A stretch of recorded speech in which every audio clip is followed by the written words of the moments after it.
নমস্কার, আমি তরুণ ঘোষ। কখনো বলছে কেটে ফেলবে, কখনো বলছে পরমাণু বোমা মারবে, আর কখনো শান্তির বাণী। হ্যাঁ, ভাবতে পারছেন পাকিস্তান, আমরা এমন একটা রাষ্ট্র নিয়ে পাশে বাস করছি, তারা কখন কে কি বলছে মানে বোঝা মুশকিল। মানে একেবারে সব শুকিয়ে গেছে, সব শুকিয়ে গেছে, জল বন্ধ হয়ে গেছে না, ইন্ডাস ওয়াটার ট্রিটি এখন তো শুকা নদী, এখন সাইকেল করে নদী পার হচ্ছে। তো ইন্ডাস ওয়াটার ট্রিটি নিয়ে কি বলছে দেখুন, এখানে আনন্দবাজারে বেরিয়েছে। জল না পেয়ে দিশেহারা পাকিস্তান, ভারতের প্রধানমন্ত্রীকে আক্রমণ, পাক মন্ত্রী বললেন হাত কেটে নেব। লে ভাই, যদি আপনার ক্ষমতা থাকে হাত কেটে নেওয়ার, হাত কেটে নিন। কি করবে ভারত? মোদী যখন হাত ফাত গুলো সামনে টামলে রাখছেন, আমার মনে হয় কোন সময় হাত ফাত কেটে নিয়ে চলে যাবে, তখন মুশকিল হয়ে যাবে। তা হুমকি কি দিচ্ছে শুনুন।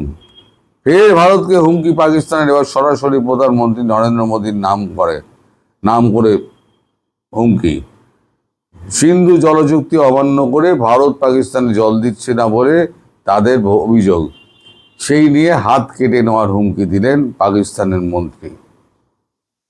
পাকিস্তানের জলবায়ু মন্ত্রী মুদাসিক মালিক, নাম শুনেছেন কখনো?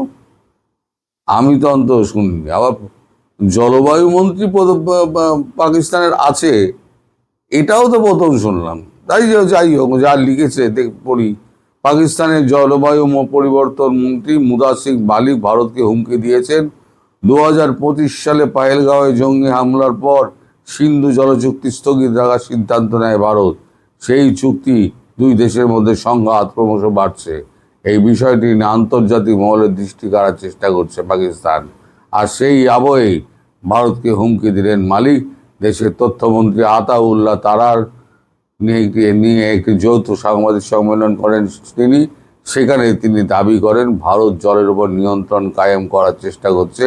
পাকিস্তানের জল আটকালে ফল ভালো হবে না। ভারতকে হুঁশি দেওয়ার সময় সরাসরি প্রধানমন্ত্রীর নাম করে মালিক বলেন, পড়শি দেশের প্রধানমন্ত্রী জলের কল নিয়ন্ত্রণ করছেন। উনি বলছেন পাকিস্তানে এক ফোঁটাও জল পৌঁছতে দেবেন না। আমাদের ভাগে প্রাপ্য জল আমরা ওপরে থাবা বসাতে এলে হাত কেটে ফেলে দেবো। মালিকের এই বক্তব্যের ভিডিও ছড়িয়ে পড়ার পর সংবাদ মাধ্যমে, সোশ্যাল মিডিয়ায় এবিপি আনন্দ তার সত্যতা যাচাই করেন। এটা সবসময় দিয়ে থাকে। 1960 সালে আপনার বিশ্ব ব্যাংকের মধ্যস্থতায় এই চুক্তি হয়েছিল, কিন্তু ভারত তো বরাবরই বলে গেছে যে জল আর রক্ত দুটো একসঙ্গে বইতে পারে না। এবার চারদিকে যখন ছি ছি ছি ছি ছি ছি শুরু হয়েছে, তখন তো আর মুখ দেখারও জায়গা নেই। তখন তো সবাই পাকিস্তানকে চেপে ধরেছে, সবাই থুতু করছে। এবার পাকিস্তানের না, তখনও করেনি। তারপরে বিলাওয়াল ভুট্টো, তিনি ঘুঙরু ভুট্টো, তিনি আরও এক ধাপ এগিয়ে বললেন, আমাদের নো ফার্স্ট ইউজ পলিসি নেই। সিন্ধু জলচুক্তি নিয়ে ভারতে পরমাণু বোমার হুমকি দিলেন বিলাওয়াল। এই নিয়ে কতগুলো হুমকি হলো ভাই। এর আগে তো আপনাদের পিপিপি মানে পাকিস্তান পিপলস পার্টির ইমরান খানের, তার একজন মন্ত্রী ছিলেন, আধা পাটা খেয়ে নিতেন। তো তিনি বলতেন যে हमारे पास पाव पाव का बोम, परमाणु बोम है, ना चिड़िया डाकेगी ना घास उगलेगा, पाव पाव पाव बोम मारेंगे। আরে এদের তো পরমাণু বোমা সম্পর্কে কোনো নেই, জ্ঞানই নেই। আচ্ছা, তাই যদি হতো তাহলে এই যে 2024 সালে পাহেলগাঁওয়ের পর যে এই যে একেবারে বোমবাজের বারিশ হয়ে গেল, তখন তো তোমরা একটা পরমাণু মারলে না, মেরেই দেখতে। হুমকি দিচ্ছ কেন? একটা মেরে দেখতে, তার না বুঝতাম, সব খোলগুলো পড়ে আছে। আমি তো বহুদিন আগে বলেছি, যা যন্ত্রপাতি আছে ভেতরে ভেতরে সব নিয়ে সৌদি আরব চলে গিয়েছে।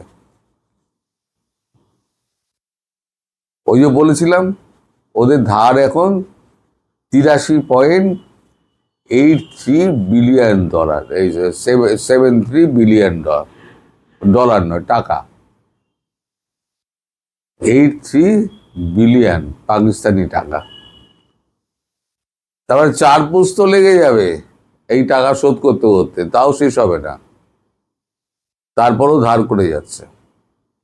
আচ্ছা, একবার জিজ্ঞেস করে না যে ধার যে দিচ্ছ কি দিতে হবে? জিজ্ঞেস করে না, কারণ এরপরে তো পাকিস্তানটা ভাগাভাগি হবে। সৌদি আরব বলবে এই অংশটা আমার, আমেরিকা বলবে এই অংশটা আমার, চীন বলবে এই অংশটা আমার। যে যা টাকা দিয়েছে সেই অংশ মতো টাকা সব অঞ্চল কিনে নেবে, দখল নিয়ে নেবে। এমনিতেই তো আপনার পিটিভি ব্রডকাস্টিং যেটা আছে সেটা আপনার বন্ধক দেওয়া আছে, রেডিও স্টেশন বন্ধক দেওয়া আছে, এমনকি হাইওয়েগুলো পর্যন্ত বন্ধক দেওয়া আছে। মজাই পাকিস্তানের এই অবস্থা। আর ওই পাকিস্তান থেকে নাকি পরমাণু বোমা আপনারা নৌকা করে নিয়ে আসবেন বলেছিলেন না আপনাদের কি একজন বাংলাদেশের? আমরা শুধু হাসি। পরমাণু বোমা নৌকা করে পাকিস্তান থেকে বাংলাদেশে নিয়ে আসুন ভাই, আমরা একটু দেখি। তা এই নিয়ে যখন চারদিকে ছিছি চলছে, তখন আবার মুখ বাঁচানোর জন্য আবার স্টেটমেন্ট দিচ্ছে, গিয়ে মুখ বাঁচাতেই ভারতকে অনুকরণ। এবার বিশ্বমঞ্চে শান্তি বার্তা, পাকিস্তানের দূত বিলাওয়াল আবার উল্টো সুর গাইতে শুরু করে দিচ্ছে। চারদিকে এমন খিস্তির বন্যা বইছে, বিলাওয়াল উল্টো সুর গাইতে আরম্ভ করে দিচ্ছে। এখন কোন দিকে যাবেন আপনি? ডায়ে যাবেন না বাঁয়ে যাবেন? আমার বাঁ দিকে এক পড়শি আর ডান দিকে এক পড়শি। বড়ে মিয়া তো বড়ে মিয়া, ছোটে মিয়া সুবহান আল্লাহ। বড় মিয়া কখনো পায়ে ধরছে, কখনো হাত কেটে নিচ্ছে, কখনো শান্তির কথা বলছে। আর ছোটে মিয়া ও তো কথায় কথায় দিল্লি দখল করে নিচ্ছে। কেউ কিন্তু আসছে না। আসছে কারা? 2000-2500 লোক সব লাইন দিচ্ছে পাসপোর্টের জন্য, এই ভিসার জন্য।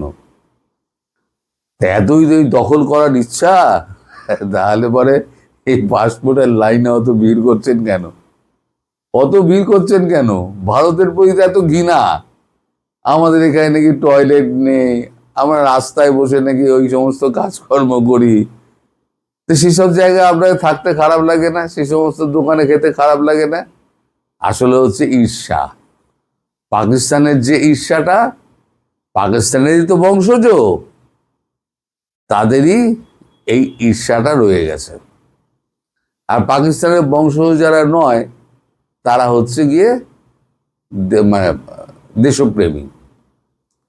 আর এইগুলো হচ্ছে চিরিং বিরিং করে ওই চিংড়ি মাছের মতো লাফায়। নতুন চিংড়ি ধরলে ওই জেলেরা যেমন লাফায়, আমি আপনাদের ভিডিওতেই দেখেছি। মহসিনুল হক, তিনি মাঝে মাঝে ভিডিও করেন, আমি ওনার খুব ভক্ত, আমি ওনার ভিডিওগুলো দেখি। তা ওনার ভিডিওতে মাছ ধরা দেখতে আমি খুব ভালোবাসি, আমি মাছ ধরা দেখি। তো ওই চিংড়ি মাছগুলো লাফায়। এই চিংড়ি মাছগুলো যখনই ওই ভিসা নিতে যাবে না, এক এক করে ধরা পড়বে। যদিও বা ওইখানে ধরা না পড়লি, ওখানে যদি ধরা না পড়িস, তাহলে পরে ভারতে এলে তো ভারতের ইমিগ্রেশন ধরে সোজা একদম জিজ্ঞাসাবাদ করে সোজা ঢুকিয়ে দেবে। মন্ত্রী বলে ছাড় পেয়ে গেছে ডাক্তার জাহিদুর রহমান, উপদেষ্টা বলে। তাই বলে আপনারা ছাড় পাবেন না? ভিসার দিকে যাবেন না, ওই যে বয়স্ক মানুষগুলো দাঁড়িয়ে আছে, ওনারা ভিসা পেয়ে যাবেন। নিশ্চিন্তে দেখুন, ওনারা ভিসা পেয়ে যাবেন। আপনাদের ভাগ্যে ভিসা জুটবে না। আর কলকাতা দেখা আপনাদের হলো না, আর শপিং করাও হলো না, আপনারও হলো না, আপনার পরিবারেরও হলো না। কারণ সব আপনাদের ফেসবুক, ইনস্টাগ্রাম যা যা আছে, সোশ্যাল মিডিয়ার আছে, সব ভারত সব তার কবজায় নিয়ে। এখন আপনি উড়িয়ে দিলে কি হবে? যা নেওয়ার ভারত নিয়ে রেখে দিয়েছে। সেখানে কে কি বিবৃতি দিয়েছে, ডাক্তার জাহিদুর রহমানকে পরপর দেখিয়ে দিতে পারে যে আপনি এই বলেছেন, গত 1 মাস আগেই আপনি এই বলেছেন। আপনার ফেসবুক পেজে আপনি এই পোস্ট করেছেন ভারত সম্পর্কে, তার মানে ভারতের কাছে সব আছে। সুতরাং ওই লাইনে দাঁড়িয়ে নিজেদের সময় নষ্ট করবেন না। বড়মিয়ার দেশে যান, ওখান থেকে দুবাই হয়ে আপনারা বেরিয়ে যাবেন। দিল্লি নামার চেষ্টা করবেন না। কলকাতায় তো আপনাদের নো এন্ট্রি, একদম কাটাকাটি। সবাই ভালো থাকবেন, সুস্থ থাকবেন, সাবধানে থাকবেন, সবাই ভালো থাকবেন। ধন্যবাদ।